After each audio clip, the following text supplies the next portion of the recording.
ورسوله النبي الكريم ونحن على ذلك من الشاهدين والشاكرين والحمد لله رب العالمين. معزز سامعین حضرات، میرے عزیز دینی بھائیوں، میں نے ابھی آپ حضرات کے سامنے سورہ بقرہ کی ایک آیت تلاوت کیا ہوں، آیت نمبر 154،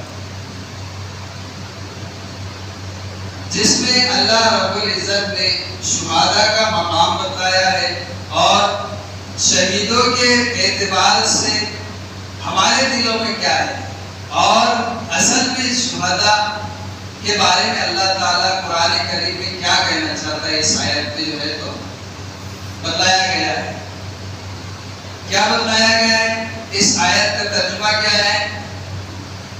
وَلَا تَقُولُوا لِمَنْ يُقْتَلُ فِي سَبِيلِ اللَّهِ أَمْوَاتٌ، یعنی کہ جو لوگ اللہ کے راستے میں مارے جائیں ان کو تم مرا ہوا نہ سمجھو، مردہ نہ سمجھو. بل احیاء ولکن لا تشعرون، بلکہ وہ در حقیقت میں زندہ ہے لیکن تم کو ان کے زندہ ہونے کا، ان کی زندگی کا شعور نہیں ہے. اس آیت میں جو بتایا گیا ہے کہ شہداء اکرام جو ہے تو ان کو مرے ہوئے مت کہو بلکہ وہ زندہ ہے، لیکن ان کے زندہ ہونے کا شعور ہمارے جو دل ہے وہ نہیں پہچانتے. کیوں؟ کیونکہ یہ بہت بڑا جو ہے تو اللہ تعالیٰ نے ان کا مقام اور مرتبہ رکھا ہوا ہے. اور ماشاءاللہ آج جو ہے تو یوم عاشورہ ہے. کیا ہے؟ یوم عاشورہ بھی ہے اور جمعہ کا دن بھی ہے. یہ بہت بڑا دن ہے گویا. کیوں؟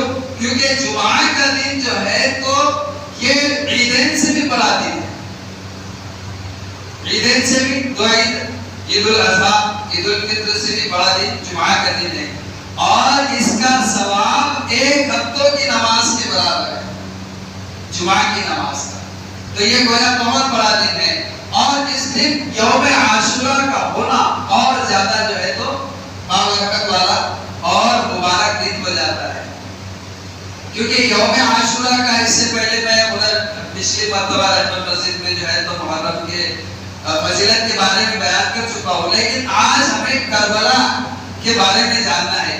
کربلا کا جو واقعہ ہے وہ کس طرح سے پیش آیا اور اس کے واقع ہونے کی وجہ کیا ہے. سیدنا امام حسین رضی اللہ تعالیٰ عنہ جو نواسہ رسول ہے اور جس کو اللہ کے رسول صلی اللہ علیہ وسلم نے جنتی جوانوں کا سردار کہا ہے، اور یہ بات ہم ہر جمعہ میں سنتے ہیں. سنتے نہیں سنتے؟ الحسن والحسین سید شباب اہل الجنہ، سنتے نا؟ حسن اور حسین جو ہے تو جنت میں نوجوانوں کے سردار ہیں، اور ان کا مقام بہت اعلیٰ اور بہت اونچا ہے. لیکن ان کی جو شہادت کا معاملہ جو پیش آیا یہ بڑا ہی المناک واقعہ ہے اور ہمارے لیے بہت دردناک واقعہ بھی ہے. اور اس کے اندر جو لوگوں نے من گڑت کہانیاں گھڑ لی ہے اس سے ہم کو بچنا چاہیے. امام حسین رضی اللہ تعالیٰ عنہ جو ہے تو لڑائی کرنے کے لیے نہیں گئے تھے بلکہ لوگوں کو سمجھانے کے لیے گئے تھے. اور اس میں لوگوں نے کیا کر لیا کہ سوچئے جو لڑائی کرنے جائے گا وہ ہتھیار وغیرہ لے کر جائے گا اور وہ اپنے بیوی بچوں کو ساتھ میں لے کر جائے گا؟ نہیں لے کر جائے گا. ان کے ساتھ تو پورا پریوار تھا ان کا. تو گویا وہ لڑائی کے ارادے سے نہیں گئے تھے. جب ان کا سفر مدینہ منورہ سے مکہ معظمہ کی طرف ہوا تو وہاں پر انہوں نے جو ہے تو دیکھا کہ عراقیوں نے ان کو جو ہے تو خطوط بھیجے. کیوں بھیجے؟ کیونکہ وہاں پر جو ہے تو یزید حضرت معاویہ رضی اللہ تعالیٰ عنہ کے بعد جو تخت پر بیٹھا تھا، یعنی خلافت کا جو دعویدار تھا وہ یزید تھا. تو اس کے اعتبار سے لوگوں نے جو ہے تو امام حسین رضی اللہ تعالیٰ عنہ کو خطوط بھیجے، اور وہ خطوط ایک دو یا 150 نہیں بلکہ ہزاروں کی تعداد میں خطوط تھے. تو چنانچہ انہوں نے ارادہ کر لیے. اور دوسری بات یہ بھی ہے کہ اگر وہ لڑائی کے ارادے سے جاتے تو یزید تو مکہ میں بھی نہیں تھا اور یزید کربلا میں بھی نہیں تھا، تو گویا یہ لڑائی کا ارادہ تھا ہی نہیں، لیکن لوگوں نے بہت سی باتیں اس پہ کر لی، انشاءاللہ آگے اور باتیں آئیں گی۔ اور وہاں پر جب مکہ میں پہنچے تو وہاں پر 3 صحابیوں نے ان کو مشورہ دیا امام حسین رضی اللہ تعالیٰ، اور تینوں کا نام عبداللہ، کیا ہے تینوں کا نام؟ ایک ہے عبداللہ بن عباس، دوسرے عبداللہ بن عمر، تیسرے عبداللہ بن زبیر۔ انہوں نے کہا کہ کوفی جو ہے تو وعدہ خلاف کرتے، وعدہ خلافت ہے، یہ جو ہے تو وعدے کے پکے نہیں، آپ وہاں پر مت جائیے۔ چنانچہ امام حسین رضی اللہ تعالیٰ عنہ نے سوچا کہ بھائی اتنے خطوط آئے تو چلو ایک گورنر بنا کر بھیج دیتے۔ چنانچہ انہوں نے اپنے چچا زاد بھائی مسلم بن عقیل، کیا نام ہے چچا زاد بھائی کا؟ مسلم بن عقیل کو وہاں پر بھیجا، اور کوفیوں نے ان کے ہاتھ پر بیعت بھی کر لی اور جو ہے تو وعدہ بھی کر لیا۔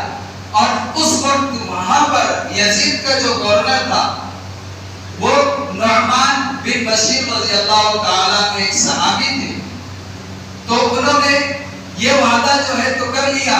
تو چنانچہ مسلم بن عقیل نے وہ پیغام امام حسین تک پہنچا دیا۔ پھر امام حسین رضی اللہ تعالیٰ عنہ نے ان صحابہ کو جو ان کو منع کر رہے تھے ان سے کہا کہ بھئی آپ جانے سے جو ہے تو انکار کرنے کی کوئی گنجائش نہیں، وہ لوگ بھی مان گئے، بات چیت کر لیں گے۔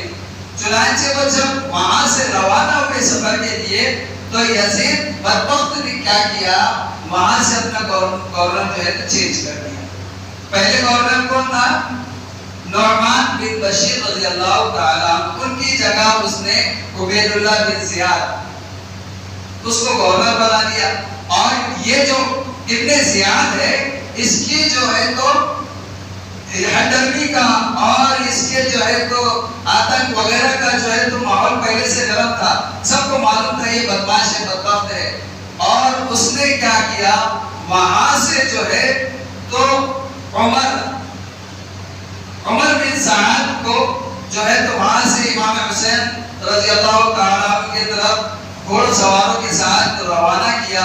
اور جب امام حسین رضی اللہ تعالیٰ عنہ نے اور عمر بن سعد نے جو بات چیت کی تو انہوں نے تب بھی پرسکون اور اطمینان بخش بات کی، وہاں پر ان کا کوئی مسئلہ نہیں ہوا۔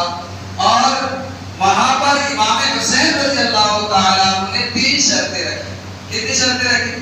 3 شرطیں۔ ایک شرط یہ ہے کہ مجھے واپس جانے دیا جائے، یا پھر دوسری شرط یہ ہے کہ مجھے یزید کے پاس جانے دیا جائے، ہم بات کر لیں گے۔ اور تیسری شرط یہ تھی کہ مجھے کسی سرحد کی طرف جو ہے تو بھیج دیا جائے، وہاں پر میں جانوں اور کفار جانے، کفار کا معاملہ ہم جانے۔ تو چنانچہ یہ عمر بن سعد اس نے جو ہے تو ابن یزید کو خطوط میں یہ لکھ کر بھیج دیا کہ ان کی ایسی ایسی شرطیں ہیں، لیکن جب وہ وہاں خط پہنچا تو وہاں پر اور ایک کمبخت بدبخت بیٹھا ہوا تھا۔ کہاں پر؟ ابن زیاد کے پاس۔ اس کا نام کیا ہے؟ شمر بن جلجوشن۔ کیا نام ہے؟ شمر بن جلجوشن۔ تو وہ بدبخت کہنے لگا کہ ان کی شرطیں مت مانو اور ان کو چھوڑو مت، اگر چھوڑ دیے تو یہ پھر اپنا جو ہے تو لشکر لے کر اپنے ساتھیوں کو لے کر پھر آ کر دعویٰ کرے گا۔ چنانچہ اس نے جو ہے تو ان کو جو ہے تو الٹا سیدھا مشورہ دے کر اس کو ابن زیاد کو جو ہے تو اور بھڑکا دیا، اور اس نے کہا جس کو تم نے بھیجا تھا، کس کو؟ عمر بن سعد کو، وہ جو ہے تو امام حسین کی طرف مل گیا ہے۔ ایسا الٹا سیدھا کہہ کر اس نے جو ہے تو اس کو اور بھڑکا دیا ابن زیاد کو۔ تو ابن زیاد کو اس نے یہ بھی کہا کہ مجھے بھیجو، میں جاتا ہوں وہاں پر۔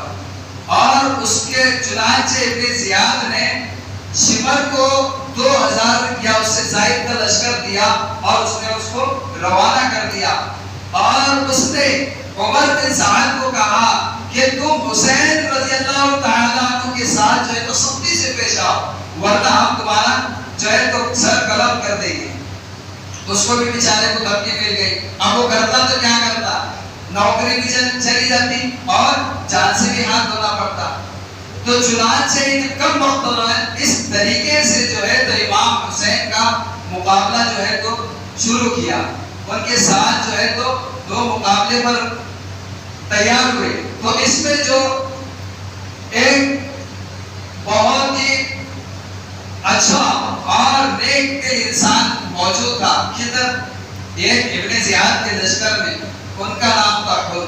انہوں نے اپنے ساتھیوں سے کہا کہ بھائی آپ کو پتا ہے کہ آپ کس کا مقابلہ کرنے جا رہے ہیں؟ اس کا جس کو نبی اکرم صلی اللہ علیہ وسلم نے جوانوں کا سردار کہا، جو جنت میں جوانوں کا سردار ہے۔ اور بتائیں آپ کو، جو سیدہ فاطمہ جو عورتوں کی سردار ہے جنتیوں میں، تو ان کا لخت جگر اور حضرت علی شیر خدا کا نور نظر ہے، آپ کو پتا ہے آپ کس سے مقابلہ کرنے جا رہے ہیں؟ اس نے کہا کمبختو، تمہیں اگر ان سے مقابلہ کرو گے تو تم جنت میں کیسے جاؤ گے؟ جنت کے سردار سے ہی تم جب لڑنے لگ جاؤ گے تو جنت میں جاؤ گے کیسے؟ چنانچہ اس کی جو ہے تو غیرت وہاں پر جاگی اور اس نے اپنا گھوڑا دوڑا کر امام حسین کی صف میں جو ہے تو شامل ہو گیا۔ امام حسین رضی اللہ تعالیٰ عنہ کے ساتھ اس نے جو ہے تو شہید ہونے تک لڑائی کی، پھرا نہیں وہاں سے۔ اور دوسرے کمبختوں نے، یہ جو بھڑکانے والے اور یہ ابن زیاد جو تھا، وہ شیطانی جو ہے تو سوچ رکھنے والا کمبخت، اس نے جو ہے تو امام حسین کے ساتھ جو ہے تو مقابلے کا جو ہے تو ابن زیاد کو جو ہے تو بھڑکا کر جو ہے تو مقابلہ کیا۔ اور اس میں یزید کا جو کردار ہے، یزید کا وہ کیا ہے؟ یزید نے جو ہے تو ایک پہلی غلطی یہ کیا کہ اس نے جو ہے تو گورنر تبدیل کر دیا، وہاں پر صحابی تھے، ابن زیاد کو مقرر کر دیا۔ دوسری غلطی یہ ہے کہ اتنی بڑی شخصیت، اتنی بڑی ہستی سیدنا امام حسین رضی اللہ تعالیٰ عنہ کے موقع پر جب اسے پتا چلا کہ ان کی شہادت ہو گئی ہے تو اس کم وقت نے جو ہے تو ان کو جو ہے تو سزا نہیں دیا۔ اور اگر یہ کہہ لینے سے کہ اللہ تعالیٰ جو ہے تو تمہیں جو ہے تو برباد کر دے، اللہ تعالیٰ تمہیں نیست نابود کر دے، ایسا کہنے سے تو کچھ فائدہ نہیں ہوتا۔ اس کا کام یہ تھا کہ وہ ان کی شہادت کا بدلہ لیتا، لیکن اس کا وقت نے نہ ان کی شہادت کا بدلہ لیا۔ اور ابن زیاد جو تھا کبخت، اس نے جب امام حسین رضی اللہ تعالیٰ عنہ کے ہونٹ مبارک پر جب چھڑی رکھا تو وہاں پر ایک بوڑھے بزرگ صحابی تھے۔ کون تھے؟ ایک بوڑھے بزرگ صحابی حضرت زید رضی اللہ تعالیٰ عنہ۔ انہوں نے کہا کبخت تو کن ہونٹوں پر جو ہے تو لاٹھی رکھتا ہے؟ ان ہونٹوں کو ہزاروں مرتبہ نبی اکرم صلی اللہ علیہ وسلم کو میں نے چومتے ہوئے دیکھا ہے، اے کمبخت ہٹا لے وہاں سے۔ تو بوڑھے صحابی جن کی غیرت جاگی، لیکن جو کمبخت ابن زیاد کے ساتھ تھے وہ کوئی غیر لوگ نہیں تھے، وہ کوئی غیر نہیں تھے، مسلمان ہی تھے، لیکن ابن زیاد نے جو بیعت حضرت مسلم رضی اللہ تعالیٰ عنہ کے ہاتھوں جو ہوئی تھی تو وہ ابن زیاد نے جو ہے تو اپنے ڈر سے جو ہے تو کوفیوں کو جو ہے تو وہ بیعت پر بدلنے میں مجبور کر دیا۔ اس کا ڈر اور خوف ان کے دلوں میں بیٹھا ہوا تھا۔ اور دیکھو وقت بھی بہت کم ہے، اس کے تعلق سے بہت سی باتیں ہیں، لیکن ایک مختصر بات یہ ہے کہ جو اس کے اندر بدعات اور رسومات ہیں، تھوڑی سی گفتگو اس کے اوپر میں کر لیتا ہوں۔ وہ کیا ہے؟ نبی اکرم صلی اللہ علیہ وسلم کی حدیث مبارک بخاری شریف کی حدیث ہے، لیس منا من ضرب الخدود وشق الجیوب ودعا دعوى الجاہلیہ۔ یہ بخاری شریف کی حدیث ہے، حدیث نمبر 1297، حدیث نمبر 1297۔ اس میں نبی اکرم صلی اللہ علیہ وسلم نے فرمایا جو شخص، جو لوگ اپنے چہرے پر تماچا مارتے ہیں اور جو اپنا گریبان پھاڑتے ہیں، وَدَعَا دَعْوَةَ جاہلیہ، اور جاہلیت کا پکارا پکارتے یعنی نوحہ کرتے ہیں، وہ ہم سے نہیں۔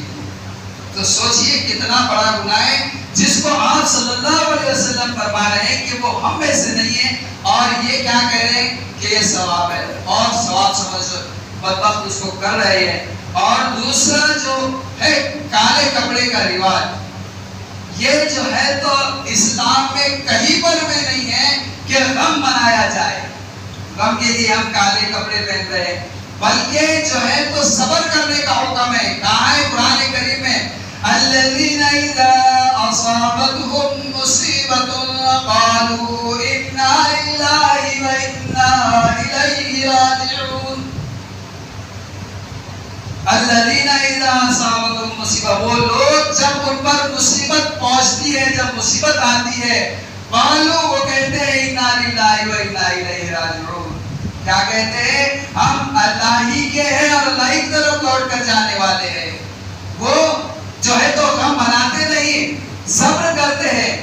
صبر کا نبی اکرم صلی اللہ علیہ وسلم نے جو ہے تو صبر کی تلقین فرمائی ہے، اور خود امام حسین رضی اللہ تعالیٰ عنہ نے شہادت سے 2-3 روز پہلے جو ہے تو اپنی بہن حضرت بن فاطمہ حضرت زینب رضی اللہ تعالیٰ عنہ سے فرمایا کہ جو ہے تو میری شہادت وغیرہ پر ماتم وغیرہ نہیں کرنا۔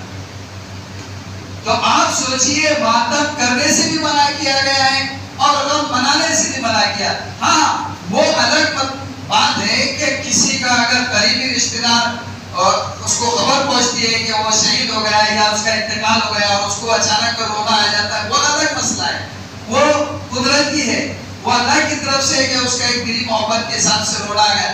لیکن سیدھے جاگ کرنا، رونا پیٹنا، یہ جو ہے تو بہت بڑا گناہ ہے اور اس سے ممانعت فرمائی گئی ہے۔ اللہ تعالیٰ مجھے بھی اور آپ کو بھی عمل کرنے کی توفیق عطا فرمائے۔ وما علینا الا البلاغ المبین۔